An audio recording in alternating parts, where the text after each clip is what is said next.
கனடாவில் தடை செய்யப்பட்ட துப்பாக்கிகளை ஒப்படைத்து நட்டஈடு பெற்றுக்கொள்ளும் திட்டம் நிறைவடைய இன்னும் ஒரு வாரமே உள்ளது. அதற்கமைய இதுவரை 51,000க்கும் அதிகமான துப்பாக்கிகள் அரசிடம் ஒப்படைக்கப்பட்டுள்ளதாக பொது பாதுகாப்பு அமைச்சர் கரி ஆனந்த சங்கரி தெரிவித்துள்ளார். மார்ச் 31ஆம் தேதியுடன் நிறைவடையும் இத்திட்டத்துக்காக சுமார் 1,36,000 துப்பாக்கிகளுக்கு நட்டஈடு வழங்க மத்திய அரசு நிதி ஒதுக்கியிருந்தமை குறிப்பிடத்தக்கது.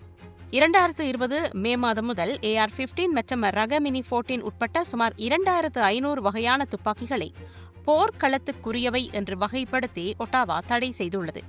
இத்திட்டத்தை துப்பாக்கி கட்டுப்பாட்டு ஆர்வலர்கள் வரவேற்றுள்ள போதிலும் இது சட்டத்தை மதிக்கும் குடிமக்களை குறிவைக்கும் வீணான செயலென்று கன்சர்வேட்டிவ் கட்சி எம்பிக்கள் மற்றும் துப்பாக்கி உரிமையாளர்கள் விமர்சித்துள்ளனர். இதேவேளை வேட்டைக்கு பயன்படும் துப்பாக்கிகளை அரசு தடை செய்யவில்லை என்றும் தாக்குதல் நடத்தக்கூடிய ஆயுதங்களுக்கு எதிராகவே இந்த நடவடிக்கை எடுக்கப்பட்டுள்ளதாகவும் ராஜாங்க அமைச்சர் நட்டாலி புரோவெஸ்ட் தெளிவுபடுத்தியிருக்கின்றார். இந்த தடையை எதிர்த்து தொடரப்பட்ட மேன்முறையீட்டு வழக்கை விசாரிப்பதற்கு கனேடிய உச்சநீதிமன்றம் கடந்த வாரம் சம்மதம் தெரிவித்துள்ளது.